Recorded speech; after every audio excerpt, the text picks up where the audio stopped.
So I experienced FOMO, and I think a big part of that is because everything just looks so lit. When your friends invite you somewhere and you're always saying no, always saying no, always saying no, they start to stop inviting you. It was a little weird, mostly because your friends will clown you.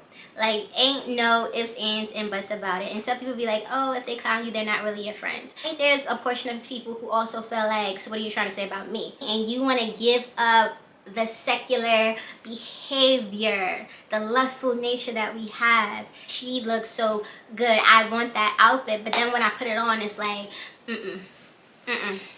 take it off. You're gonna experience FOMO, but overcome it. Understand that it's just a feeling in the moment. I just don't wanna leave you. Might just know the reasons why we both can't play here. Hey y'all, welcome back to my channel. It is your girl B, and I'm back with another video. If this is your first time here, go ahead and hit that subscribe button. I'm promising you firsthand, you're gonna love it here. Like, all my content is amazing, in case you didn't know. And if you are a returning subscriber, welcome back. Thank you for joining the game again. And let's jump into today's video. So today's video is going to be another video in my series of becoming a better person through Christ. And just what that looks like for me specifically. I love to take you guys on my journey and just kind of tell you what I've experienced throughout this entire time that I've been coming to know Jesus, coming to know God, knowing who they are, what their values instill, and how I can kind of use that to kind of be my guidance here in this world. And I've been doing a decent job. There's definitely room for improvement, but for the most part, I've been killing it. Humbly, God. So today's video, we're kind of going to focus on FOMO. Fear of missing out, and how that can impact us on our journey of becoming a better person through Christ and kind of following God's vision when it comes to how we are supposed to live our lives. That has been exemplified in so many different areas. Like, yeah, I'm a person who's growing. I have found solitude in saying no and not showing up to certain events or activities where I feel like it wouldn't bring the best side of me out. But it doesn't get easy, especially when you used to live your life and have so much fun, and now it's like, I don't think I could do that anymore. So it's not because it goes against what God wants for us to do or God's vision for us, not necessarily anyway, but it's how we react in these situations. So think of it as being someone who is a recovering addict. When you are a recovering addict, that means you are not, let's use alcohol or shopping. Let's keep it light. So when you are a recovering addict, say you have a shopping addiction, right? The addiction in itself is actually going shopping, but to avoid giving into such temptations, you're gonna stay away from Soho. You're gonna stay away from the mall. You're gonna stay away from outlets, because although they have restaurants in these areas, because you know it's a place you can hang out, it's still very tempting. So you kind of try to stay away from that, especially on the earlier end of, you know, trying to fight your shopping addiction. So I say that to say, it gets tough. So I experienced FOMO, and I think a big part of that is because everything just looks so lit. Like when I go on Instagram and I see people going out to parties and, you know, going on trips and having these extravagant experiences, I want that so bad, because it just feels like you're missing out. Like, well, it doesn't even feel like it. Like, you can literally see that you're missing out on such an amazing experience. But on the other side of that, it's, what does your mental place look like? What is your mentality at that moment? Would you actually be able to be in that moment and enjoy it? Or would you not be present? Or would you feel out of place? So it's all these things that come into play. And let me tell you, the way that FOMO has showed up for me is a lot of the things that I used to do probably just a year ago. It's very difficult for me not to do those things or to see those things and just not be like, oh my gosh, I wish I was there. A big part of that for me is like fetes. I love fetes, or I loved fetes. I love going to bars. I love hanging out. I love anywhere that had music, drinks, and good people, good vibes, right? That was always what I enjoyed doing. I love doing all of that, right? But currently my priorities have changed, and it's so funny because my pastor really did preach on this today, and I already knew that I was going to talk to you guys about FOMO, missing out on our old lifestyle and how that looks. And it's just so funny that he preached on it today, indirectly of course, but it still resonated with the message that I'm sharing with you today. So if you want to see that sermon, go ahead down in the description box, I'll link it there. Back to my experience, there were so many things that I used to enjoy doing: going to fests, going to parties, going to clubs, hanging out, going to restaurants, traveling. Yo, when I tell you I traveled a lot, you could kind of see it on this channel, but like every 3 months minimum I was going somewhere. Whereas this year I haven't done any of that. I've traveled twice, both quick trips for concerts, and then that was it. So I'm going through withdrawals a little bit. People are like, hey, let's go on a trip. And to the forefront of my mind, I'm like, yeah, let's do it, I need it. But in reality, it's like, nah, it's not my season for that. Like, I need to calm down, I need to sit back and really understand where I am right now in my journey, where I am in my life, and the goals that I need to accomplish, especially to close out this year. It doesn't stop me from feeling like I'm missing out. It kind of makes me feel like I'm missing out on opportunities to meet people, to grow, to network, and just kind of connect with people. It also left me feeling like I was losing friends. And losing friends in that when your friends invite you somewhere and you're always saying no, always saying no, always saying no, they start to stop inviting you, because they're like, she's gonna say no. And then once they start doing that, it's like, damn, am I really even your friend anymore? Excuse my language. But am I really even your friend anymore? Like, why I'm not the first person you calling now? And a lot of it comes down to we don't have that many commonalities anymore.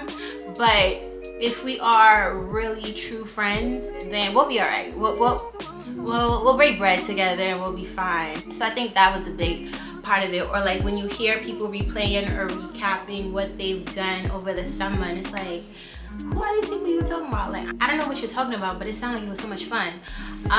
Or I didn't get to see it, but it sounds like so much fun. And it's hard. It's very hard in the beginning, and then it's very hard because you get to see people experience it on social media. So it's not like someone invites you out, you don't go, and then that's the end of it. You don't really see anything about it. No, they invite you out, you say no, then you go on Instagram and you see it all on their stories. They're having a time, they're seeing this artist, that artist, they're bubbling them ways and pelting ways and just having a good grand old time. And you look at it and it's like, oh, I'm missing out. But then the silver lining is when you don't go, the next day you look at your bank account and you like, I ain't spent no money, at least no money on drinks and food and all that crazy stuff that comes into play when you go out. Because when you go out, the minute you leave your house, you're immediately spending $30 and you ain't even make it nowhere yet. So imagine after a long night, yeah, you're down a couple hundred, several hundred to be exact. But when you don't go and you wake up the next morning, it's like, oh snap, I got the same money in my account that I had the day before. It's lit.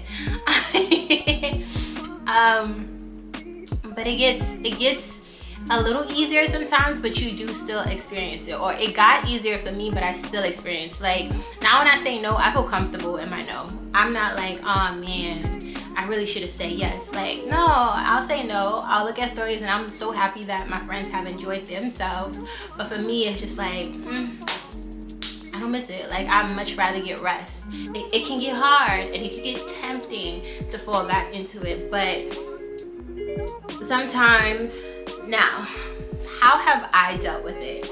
Initially, it was a little weird, mostly because your friends will clown you. Like, ain't no ifs, ands, and buts about it. And some people be like, oh, if they clown you, they're not really your friends. You gotta think about it this way.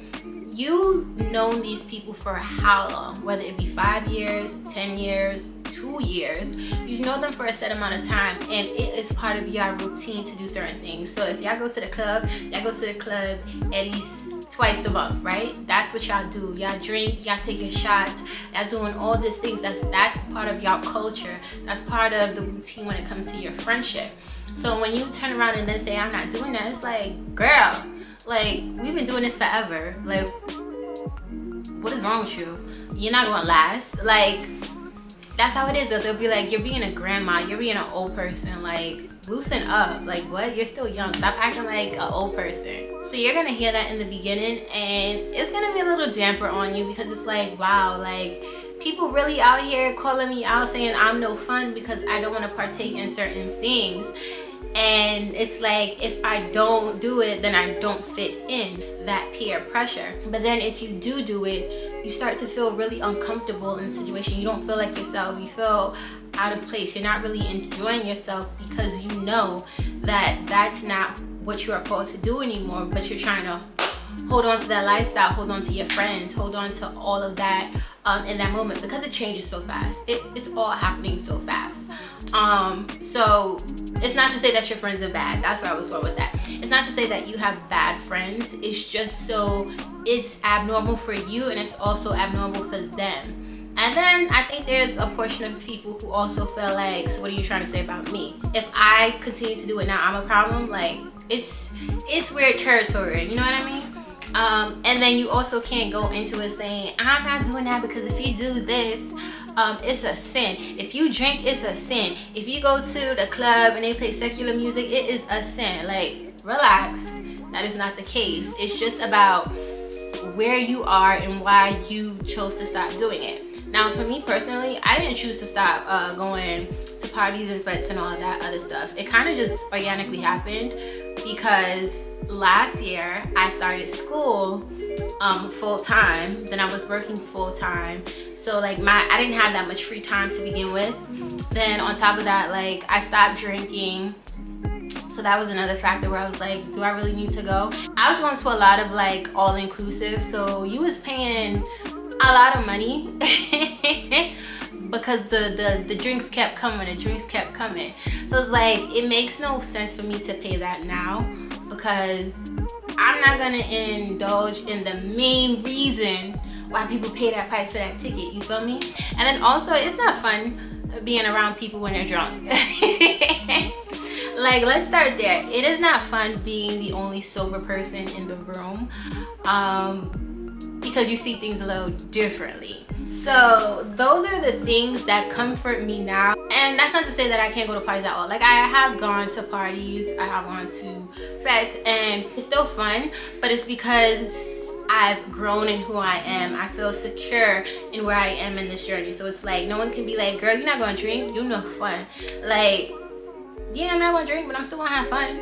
I'm still gonna turn up, and it's gonna be a good time. So I feel like you need to get to that point where the voices of other people don't bother you, and the voice within yourself doesn't bother you. Like, you can't be telling yourself, oh, if I don't do this, I'm gonna lose my friend, I'm gonna lose my man, I'm gonna lose whatever. Like, nah, it's like, I feel comfortable in this decision, and I'm going to push forward with it. And then it goes back to your friends. Like, if your friends are really your friends, they will support you. And once they see that you're taking it seriously, they'll be like, oh shoot, girl, you really doing it. And it's like, all right, she gonna come out with us. She don't drink, but she's still gonna have a good time. Like, get her that salsa water. Get her that mocktail. She gonna have a good time, and she gonna be good. And I feel like that's the point that you have to get to, where it's like, if I don't go, it's okay, because that's not the experience I'm looking for. Like, I'm not gonna be with my friends, and that kind of sucks, but I can see my friends on a different day. Me and my friends could do a different activity. We could have fun in another capacity. So it's all good. So we spoke about fear of missing out on things when it comes to going to events or activities that you used to do prior to, you know, walking along a different path, following God, and so forth, right? Cool. The other area that they don't talk about, when you're trying to live righteously and you want to give up the secular behavior, the lustful nature that we have, giving that up is difficult. And I'm gonna tell you why. Because part of that makes you feel good about yourself. Part of that makes you feel wanted, makes you feel appreciated, makes you feel seen. So a lot of people indulge in that, even if it's not the actual act of having sexual relations. It's the playfulness around it, the flirtiness, the teasing, all that stuff that is like the build up to it, but you cut it off. That's still lustful. You feel me? And it's like you want to give it up. You want to give it up. But it's hard. It's hard. It is hard. It is hard to stop flirting. It is hard to stop being, what's that word? When you like, when you kind of say things to make the mind go there, even though you're not really saying it. I feel like sometimes by doing that, we feel like we're partaking in this culture. And this culture right now, whether people want to believe it or not, it's very much a city girl kind of, sex is not a big deal, sex is just sex kind of industry. What I wear doesn't matter, what I say doesn't matter. It's my body, I could do whatever I want, which all is true. But for those of us who kind of follow God's path, it's true, but we still believe that the body is our temple and we want to kind of keep it sacred. You know what I mean? So in that, there's certain things we can do. Like for me personally, I started dressing differently in the last year. I've covered up more. Now, am I dressing like a nun? Absolutely not. Like I still enjoy wearing things that kind of complement my body, but I'm more mindful of what I show. And I think it's hard because I'm on Instagram. I'm not a guy and I'm on Instagram and I see some of the things that women wear and I'm like, she looks so good. I want that outfit. But then when I put it on, it's like, take it off. It ain't working for you, boo. But I do feel like the FOMO in that is that you're just missing out on trends. Like you're not keeping up to date with the fashion. All right, y'all want to be transparent with y'all? All right, I seen this guy. It was a nice looking guy. And as I'm looking at this guy, I was like, oh, he probably not even paying me any mind. I had just come from church and it wasn't one of my better weeks when it comes to putting on that fit for God. It really wasn't. But I was like, he ain't probably paying me no attention because my pants was loose. My top was, I don't know, button up that was buttoned all the way up here. Like, I was like, he not checking for me. Like, I know he ain't checking for me, right? And then once I thought that, I started thinking like, but would I want to be with someone who's not checking for me in this attire and me being fully covered up and he like, nah, that's not my type. Like that kind of speaks to the kind of person I want to be with.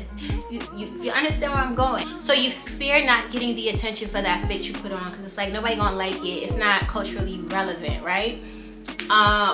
But at the same time, it's like, so what? Because at the end of the day, you trying to please this culture, but it's like, how is that making you feel? Feeling like you have to dress this way to get some respect from men, women, whoever is not right.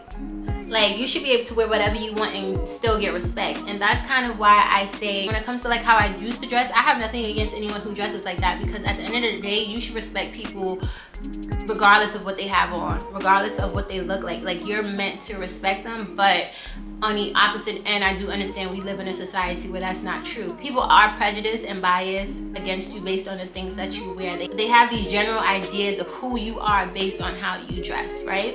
And I don't think that's right.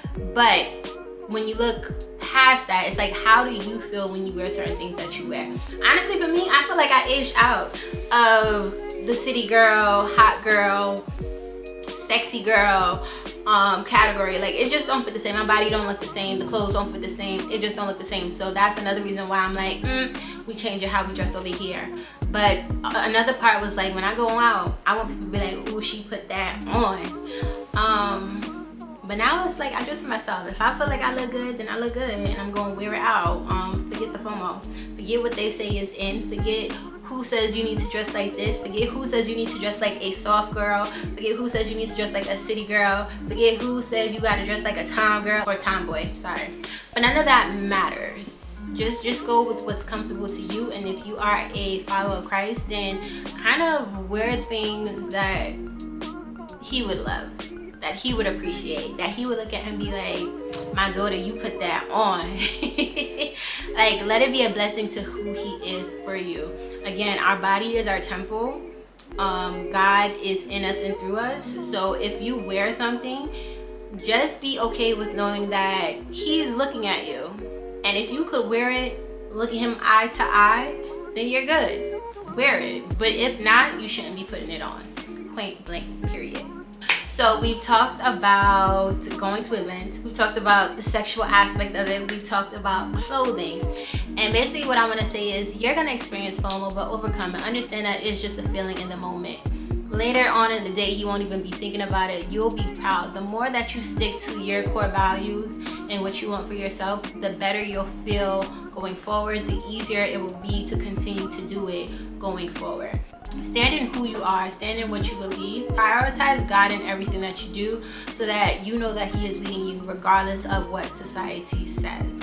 I didn't reference any scripture today because this wasn't planned, but I do want to link the video to today's service in church. It'll be down in the description box. Definitely check it out. If you made it to the end, go ahead and hit that subscribe button. I promise you will love it here. And yeah, I will catch you guys in my next video. Have a beautiful day. Have a beautiful week. And remember, in everything that you do, God is with you. He's rooting for you. And all you need to do is let him know that you're opening your heart to receive him. Bye, y'all.